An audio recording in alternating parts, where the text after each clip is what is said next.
मनाली के छोटे से एयरपोर्ट के बाहर की चहल पहल के बीच कुणाल ने अनिका से पूछा, अरे मिस अपना नाम तो बताती जाओ। इसे सुनकर अनिका ने कुणाल को देखते हुए अपनी आंखों से काला चश्मा निकाला और बड़ी ही तेज और कटीली नज़र से कुणाल को देखते हुए बिना किसी भी हाव भाव से धीरे से कहा, अनिका गुलेरिया। कुणाल ये सुनकर दंग रह गया। वो कंफ्यूजन में खड़ा सोच रहा था कि इस खूबसूरत लड़की ने अपना नाम अनिका क्यों बताया होगा। लेकिन तभी टैक्सी के अंदर बैठी अनिका ने कुणाल के पीछे खड़े ड्राइवर के हाथ का बोर्ड दिखाते हुए कहा, तुम अनिका गुलेरिया को पिक करने आए हो ना। अब तक कुणाल भी अनिका के नाम वाले बोर्ड को देख चुका था। उसने सोचा कि टैक्सी में बैठी लड़की बस वो बोर्ड पर लिखा नाम पढ़ रही थी।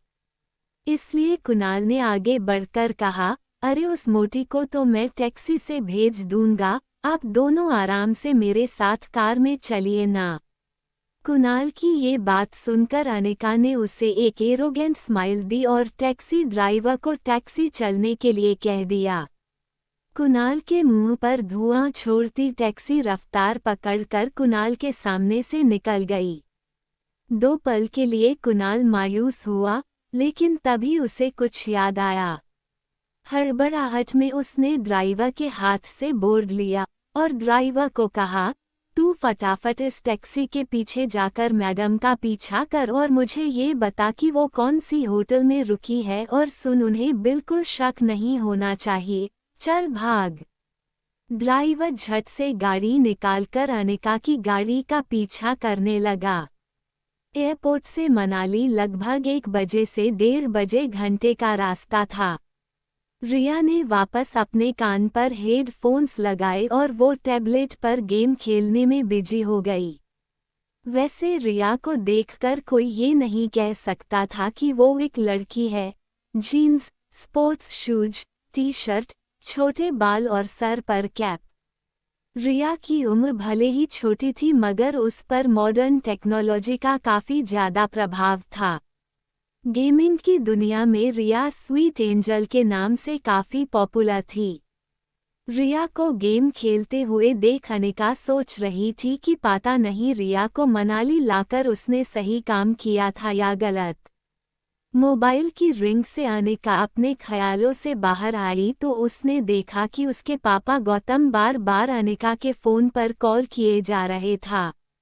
अनिका ने बिना फ़ोन उठाए अपने मोबाइल को साइलेंट मोड पर किया और आंखें बंद करके बैठी रही, मानो जैसे वो आने वाले तूफान के लिए खुद को मन ही मन तैयार कर रही हो।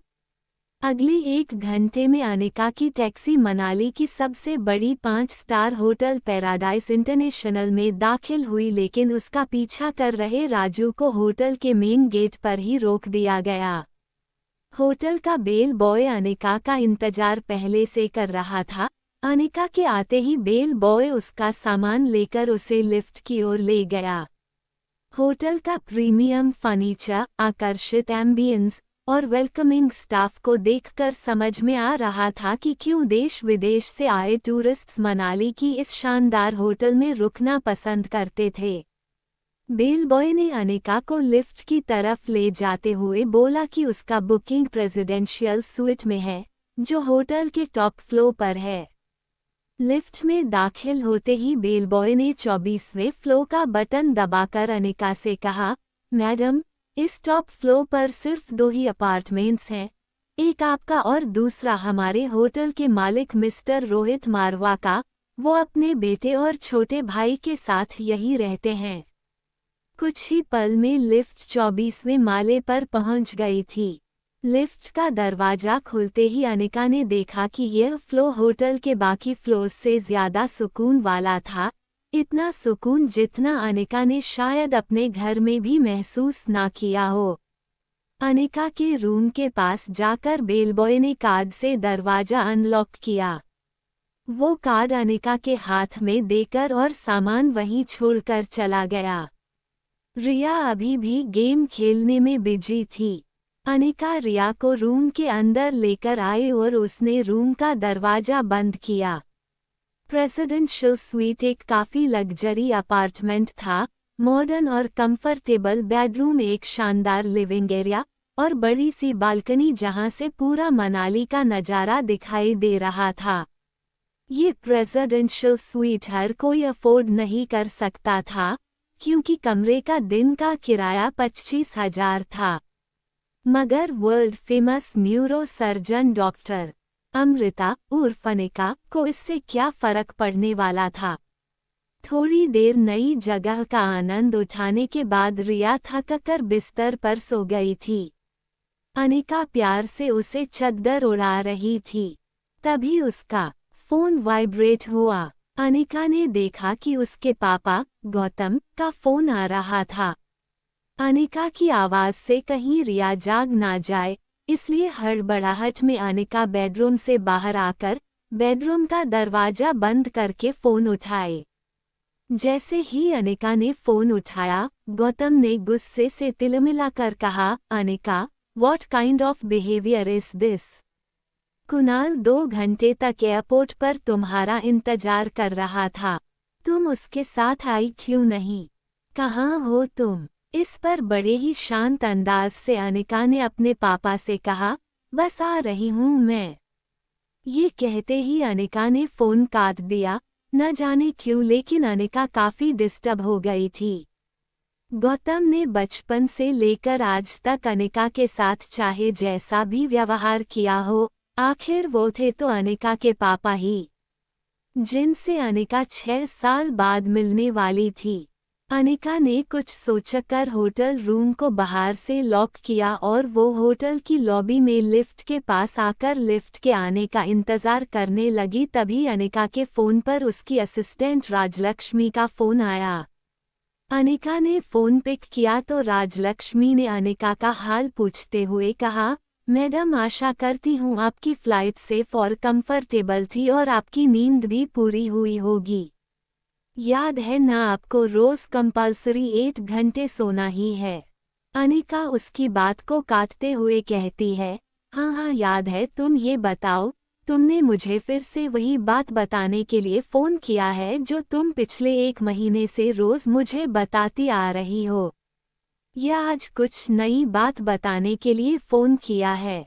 राजलक्ष्मी थोड़ा हिचकिचाते हुए बोली, अरे मैडम, वो फिर से वो बिजनेस टाइकून रोहित मारवा का मेल आया है।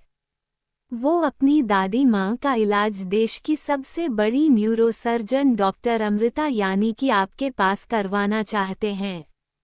इस वक्त वो मनाली में ही है और आप भी मनाली में है।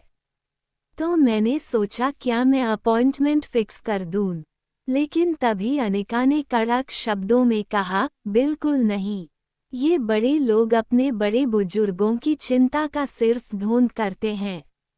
इनका असली मकसद तो कुछ और ही होता है। बुजुर्गों की प्रॉपर्टी, बिजनेस या और कुछ।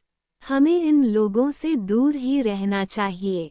और वैसे भी मनाली आने के पीछे मेरा मकसद कुछ और है।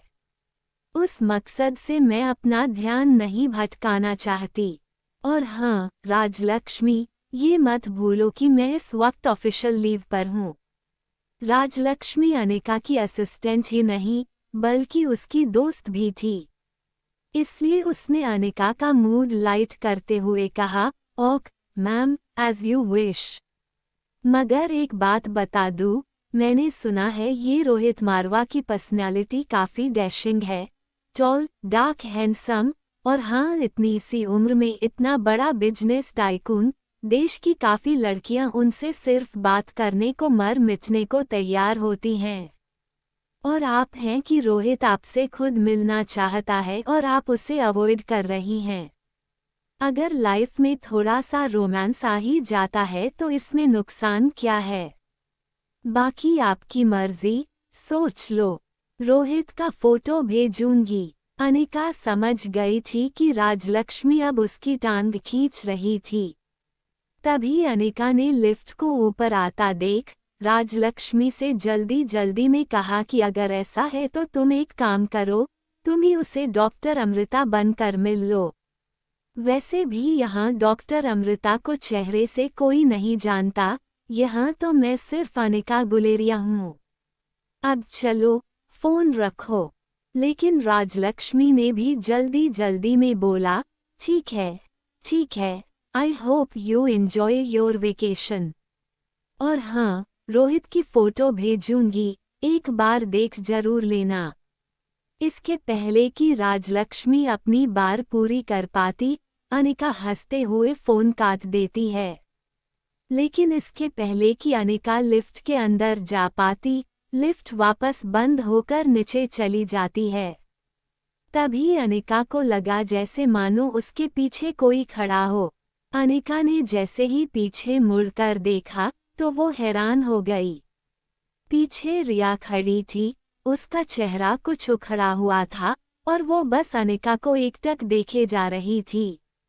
अनिका को लगा कि रिया नींद से अचानक उठ गई होगी और जब उसने अनिका को पास नहीं देखा होगा इसलिए ऐसे खड़ी होगी।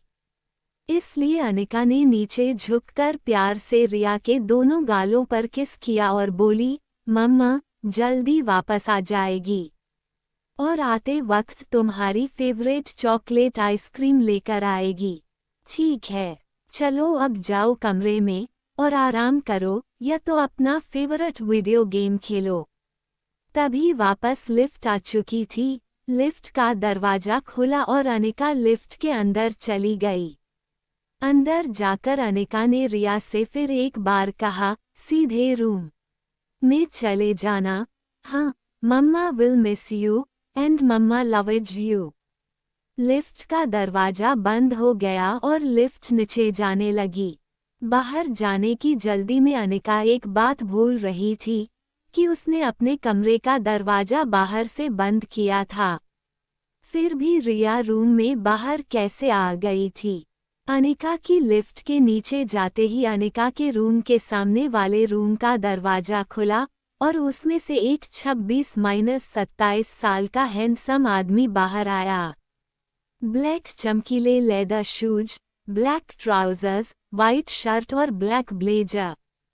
किसी रियासत के राजकुमार से बिल्कुल कम नहीं लग रहा था वो आदमी, और लगे भी क्यों नहीं, क्योंकि ये आदमी था मारवा इंडस्ट्रीज का सीईओ रोहित मारवा। रोहित अपने कमरे से निकला और लिफ्ट के पास खड़े बच्चे की तरफ बढ़ते हुए और उस बच्चे को डांटते हुए रोहित ने कहा, बेटा, कितनी बार कहा है तुम्हें कि ऐसे ही बिना बताए कमरे से बाहर मत निकला करो, तुम मेरी बात सुनते क्यों नहीं आर्यन? आर्यन, जिस लड़की को रिया समझकर अभी कुछ ही पल पहले अनिका ने बात की थी, उसी बच्चे को रोहित किसी दूसरे नाम से पुकार रहा था। लेकिन सच बात वो यही थी कि वो बच्चा रिया नहीं बल्कि आर्यन था। दरअसल अनिका जिस बच्चे को रिया समझकर उससे बात कर रही थी, वो बच्चा मशहूर बिजनेस टाइकून रोहित मारवा का इकलौता बेटा आर्यन था।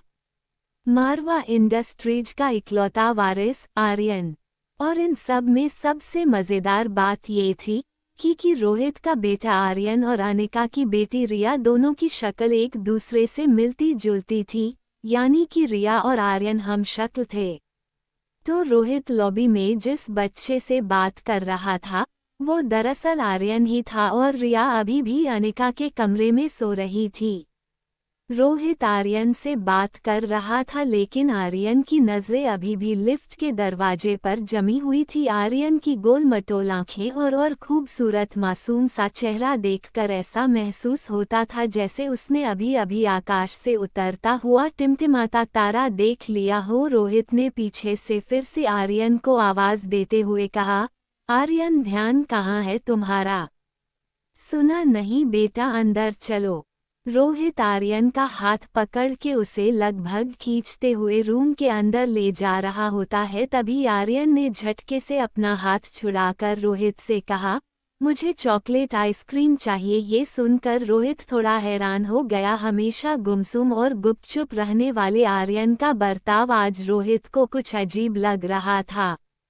रोहित ने तुरंत कुछ सोचकर अपनी जेब से फ़ोन निकाला और होटल के सीसीटीवी रूम में फ़ोन करके उसके रूम के बाहर का सीसीटीवी फुटेज तुरंत मंगवाया। वो देखना चाहता था कि अभी अभी लिफ्ट के पास आर्यन के साथ क्या हुआ था। कुछ ही पल में सिक्योरिटी इंचार्ज लैपटॉप पर सीसीटीवी लेकर आया गया फुटेज में रोहित ने जो देखा वो देखकर वो दंग हो गया। आर्यन एक ऐसा बच्चा था जो किसी अजनबी से तो दूर बल्कि रिश्तेदारों से भी ज्यादा बात नहीं करता था, न ही उसके पापा के अलावा किसी के साथ मिक्स हो पता होता था। लेकिन सीसीटीवी में आर्यन ने एक बिल्कुल अनजान औरत को अपने पास आने दिया, यहाँ तक कि उसे किस भी करने दिया। ये बात रोहित को बड़ी अजीब लगी। रोहित सोच रहा था कि ये कैसे हो गया। वही आर्यन बार बार दोहरा रहा था, चॉकलेट आइसक्रीम चाहिए, मुझे चॉकलेट आइसक्रीम चाहिए। दूसरी तरफ अनिका गुलेरिया हाउस पहुंच गई थी। गुलेरिया हाउस उसका अपना घर जो 6 साल पहले तक खंडहर जैसा था, लेकिन अनिका ने आज घर के मेन गेट में कदम रखा तो देखा कि घर का रूप रंग पूरी तरफ से बदल चुका था। गार्डन फिर से हरा भरा हो चुका था और उसी हरे भरे बगीचे के बीचों बीच रंगीन लाइटों वाला शानदार फव्वारा था। घर के मेन गेट से अंदर आते ही अनिका को महसूस हुआ कि घर के अंदर पार्टी चल रही थी। अनिका ने गार्डन में खड़े हुए देखा कि वहां यंग लड़के लड़कियां अंग्रेजी गानों पर नाचते झूमते नजर आ रहे थे। वहीं कहीं एक बोर्ड लगा हुआ था जिस पे लिखा था हैप्पी बर्थडे कामिनी। कामिनी यानी अनिका की सौतेली छोटी बहन, उसी के बर्थडे की पार्टी चल रही थी। तभी गार्डन के किसी कोने से एक लड़की के गिड़गिड़ाने की आवाज आई। अनिका ने आवाज की दिशा में घूमकर देखा तो एक लड़की जमीन पर गिरी हुई थी। जैसे ही वो लड़की अपने कपड़े साफ करती हुई उठी, अनिका को याद आया कि वो लड़की अनिका की बुआ की बेटी प्रीति थी। अगले साल मिस हिमाचल बनूंगी और उसके बाद मिस इंडिया। क्या तुम अब भी कहोगी कि तुम्हारी अनिका दीदी मुझसे ज्यादा खूबसूरत है? डरी सहमी प्रीति ने दबी आवाज में कहा। हाँ अनिका दीदी बहुत सुंदर है, हाँ अनिका दीदी सबसे ज्यादा सुंदर है। कामिनी के हाथ में अनिका का पुराना फोटो था। वो अपनी सहेलियों को फोटो दिखाकर पूछ रही थी, ध्यान से देखो इस मोटी को। ये पागल प्रीति कह रही है कि ये मोटी मुझसे ज्यादा सुंदर दिखे। अब तुम लोग बताओ, जिसे ये मोटी सुंदर लगे वो तो कोई पागल ही होगी ना। जमीन पर गिरी प्रीति दबी कुचली आवाज में कहती है, अनिका दीदी सचमुच बहुत सुंदर है, बस उनका वजन थोड़ा सा ज्यादा है। लेकिन इस बात पर तो कामिनी तिलमिला उठी, यू स्टूपिड गर्ल, तुझे पता भी है कि खूबसूरती क्या होती है? मुझे देख, मेरे फेस को, मेरे बॉडी को देख, ये होती है खूबसूरती। ऊपर से मैं मेडिकल स्टूडेंट हूँ और इस साल मिस मनाली कंपटीशन भी जीत चुकी। प्रीति की बात सुनकर सब हंस पड़े। कामिनी ने बड़े ही स्टाइल और एटीट्यूड में चलते हुए सब लोगों से कहा, अच्छा एक काम करते हैं, वोटिंग कर लेते हैं। आपको वोट करना है कि इस मोटी और मुझ में ज्यादा खूबसूरत कौन है, ठीक है? ये बात कहकर कामिनी ने अपने एक दोस्त से सिगरेट जलाने का लाइटर लिया और उससे अनिका की फोटो जला दी। दूर खड़ी अनिका चुपचाप ये सब देख रही थी। कामिनी ने जले हुए फोटो के टुकड़े एक जूस के गिलास में मिला दिए और कहा, तो गाइस, क्या आप अपने वोट के साथ तैयार हो? तो बोलो मुझे कितने वोट? कामिनी के सारे दोस्तों ने अपना हाथ कामिनी को वोट देने के लिए एक साथ हवा में उठा लिए। बेचारी प्रीति, सारे वोट तो मुझे ही मिल गए, तुम तो हार गई। चलो कोई बात नहीं, अब हार गई हो तो तुम्हें सजा भी मिलेगी ना। तो तुम्हारी सजा ये है कि तुम्हारी इस खूबसूरत मोटी दीदी के जले हुए फोटो की राख को मैंने इस जूस के गिलास में मिला दिया है, तुम्हें बस ये जूस पीना है। लेकिन जैसे ही प्रीति ने उस जूस को पीने से मना किया, कामिनी ने प्रीति के मुंह को अपने हाथ से पकड़कर उसके गालों को दबाया और कामिनी ने प्रीति को जबरदस्ती वो जूस पिलाने की कोशिश की। लेकिन इसके पहले कि वो प्रीति के मुंह में जूस डाल पाती, ऐन वक्त पर एक हाथ आकर बीच में कामिनी का हाथ पकड़कर उसे रोक लेता है। ये हाथ अनिका का था। अनिका ने गुस्से में कामिनी का हाथ इतना कस के पकड़ा था कि कामिनी की चीख निकल गई। बिन माँ की अनिका को बचपन में साक्षी बुआ से ही माँ का प्यार मिला था और प्रीति तो मानो अनिका की कज़न नहीं बल्कि सगी छोटी बहन हो। अनिका प्रीति की तरफ आगे बढ़ ही रही थी, इतने में उसे लगा कि प्रीति की हालत कुछ ठीक नहीं। ऐसा लग रहा था जैसे काफी वक्त से उसकी सहेलियां उसका मजाक उड़ाकर उसका तमाशा बना रही थी और इन सब की लीडर थी कामिनी। हाथ में वाइन का गिलास, लाल रंग का बैकलेस टॉप, काले रंग का मिनी स्कर्ट और गोल्डन रंग की ऊंची हील्स में कामिनी किसी ग्लैमरस मॉडल से कम नहीं लग रही थी। प्रीति ठीक से उठ पाए उसके पहले कामिनी ने प्रीति को उसकी कलाई से पकड़कर वापस जमीन की ओर पटक दिया। अनिका ने कामिनी के हाथ से गिलास छीनकर कहा, हार और जीत का फैसला खेल खत्म होने के बाद होता है और खेल अब तक खत्म नहीं हुआ। अनिका ने जमीन पर गिरी प्रीति को उठाया। प्रीति ने अनिका की आंखों को गौर से देखा। प्रीति इस आंखों को, इस आवाज को पहचानती थी। वो समझ गई कि ये लड़की और कोई नहीं बल्कि उसकी अनिका दीदी ही थी। प्रीति अनिका का नाम लेकर तुरंत उसके गले लग गई। ये देखकर कामिनी शौका थी, उसे अपनी आंखों पर यकीन नहीं हो रहा था। वो समझ नहीं पा रही थी कि कल तक की 120 किलो की अनिका आज इतनी फिट, फाइन एंड गॉर्जियस कैसे दिखने लगी। ये चमत्कार आखिर हुआ कैसे। आसपास खड़े कामिनी के सभी दोस्त भी सरप्राइज हो गए। दोस्त आपस में ही बातें करने लगे। पहली दोस्त बोली, अरे यार ये अनिका इतनी खूबसूरत कैसे हो गई। दूसरी दोस्त ने कहा, ये तो किसी फिल्म की हीरोइन जैसी लगती है। दूसरा दोस्त बोला, my God she looks so gorgeous. सबकी बातें सुनकर अनिका ने बड़े ही रुआब से कहा, चलो जीत किसकी हुई ये तो पक्का हो गया, अब जो सजा तय की थी वो पूरी कर ली जाए।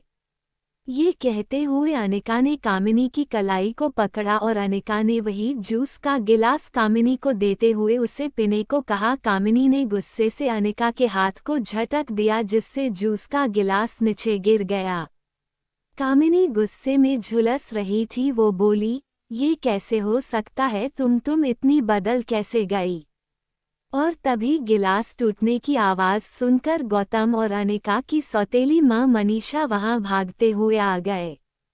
उनके वहां देखते ही कामिनी ने नाटक शुरू कर दिया और एकदम से बेचारी बनकर कहने लगी, देखो मां पापा, अनिका मेरी बर्थडे पार्टी में आकर मेरी पार्टी खराब करना चाहती है।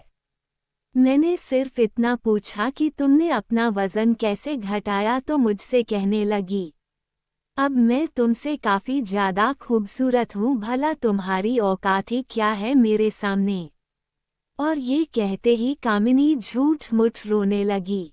इससे पहले कि अनिका अपनी सफाई में कुछ कहती, हमेशा की तरह गौतम ने बिना सच्चाई जाने अनिका को डांटना शुरू कर दिया, बस करो अब अनिका, बहुत तमाशा हो गया। एक डिवोर्स पेपर पर साइन करने के लिए कितना नाटक करोगी, और घर के अंदर चलो, कुछ जरूरी बात करनी है तुमसे।